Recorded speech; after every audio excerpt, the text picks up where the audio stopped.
জুলাই বিপ্লবে প্রথম নিহত আবু সাইদ হত্যা মামলার তদন্ত ২ মাসের মধ্যে শেষ করার নির্দেশ আদালতের। এ মামলায় ২৬ জনের প্রাথমিক সংশ্লিষ্টতা পাওয়া গেছে জানিয়েছে প্রসিকিউশন। এদিকে ২০১৬ সালে কল্যাণপুরে জঙ্গি নাটক সাজানো মামলায় পুলিশের ঊর্ধ্বতন সাবেক ৩ কর্মকর্তাকে একদিন করে জিজ্ঞাসাবাদের অনুমতি দেন আদালত। অলিল রনের রিপোর্ট। ১৬ জুলাই ২০২৪ জুলাই অভ্যুত্থান চলাকালে মুহুর্মুহু গুলি আর রাবার বুলেটের মুখে দুহাত প্রসারিত করে বুক চিতিয়ে দাঁড়িয়ে যান বেগম রোকেয়া বিশ্ববিদ্যালয় শিক্ষার্থী আবু সাইদ। কিন্তু সে লড়াইয়ে শেষ পর্যন্ত হেরে যান তিনি।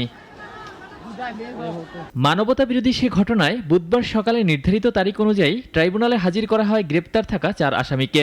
মামলার শুনানিতে প্রসিকিউশন তদন্ত রিপোর্ট দাখিলে ২ মাস সময় আবেদন করেন, পরে তা মঞ্জুর করে আদালত। তদন্ত রিপোর্টের জন্য যে সময় চেয়েছি সেটা ট্রাইব্যুনাল মঞ্জুর করেছেন। আমরা 15/6 পরবর্তী দিন ধার্য হয়েছে।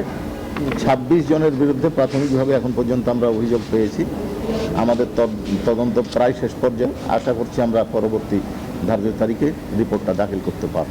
এদিকে ২০১৬ সালে রাজধানীর কল্যাণপুরে জঙ্গি নাটক সাজানো মামলায় পুলিশের সাবেক আইজিপি AKM শহীদুল হক, সাবেক ডিএমপি কমিশনার আসাদুজ্জামান মিয়া ও মিরপুর বিভাগের সাবেক উপ পুলিশ কমিশনার জসিমউদ্দিন মোল্লাকে একদিন করে জিজ্ঞাসাবাদের অনুমতি দেন আদালত। জঙ্গি নাটক সাজানোর যে ঘটনা ঢাকায় ঘটেছে, বিভিন্ন দেশে ঘটেছে, সেই মামলায় গ্রেপ্তারকৃত আসামি AKM শহীদুল হক, সাবেক আইজিপি, মোহাম্মদ আসাদুজ্জামান মিয়া, সাবেক ডিএমপি কমিশনার, এবং জসিমউদ্দিন, সাবেক ডিসি মিরপুর, এদেরকে আমরা ইন্টারোগেশনের জন্য আবেদন করেছিলাম। অনারেবল ট্রাইব্যুনাল আমাদের আবেদন মঞ্জুর করেছে। ২০১৬ সালের আগস্টে রাজধানীর কল্যাণপুরে জাহাজবাড়িকে জঙ্গি আস্তানা ঘোষণা করে অভিযান চালায় আইনশৃঙ্খলা বাহিনী। এতে নিহত হন ৯ তরুণ আর আহত হন ১ জন। অলিউল রনি, নাগরিক, ঢাকা। ওয়ালটন আবারও মিলিনিয়ার অফারে ওয়ালটন ফ্রিজ কিনে আপনিও হয়ে যেতে পারেন মিলিয়নিয়ার।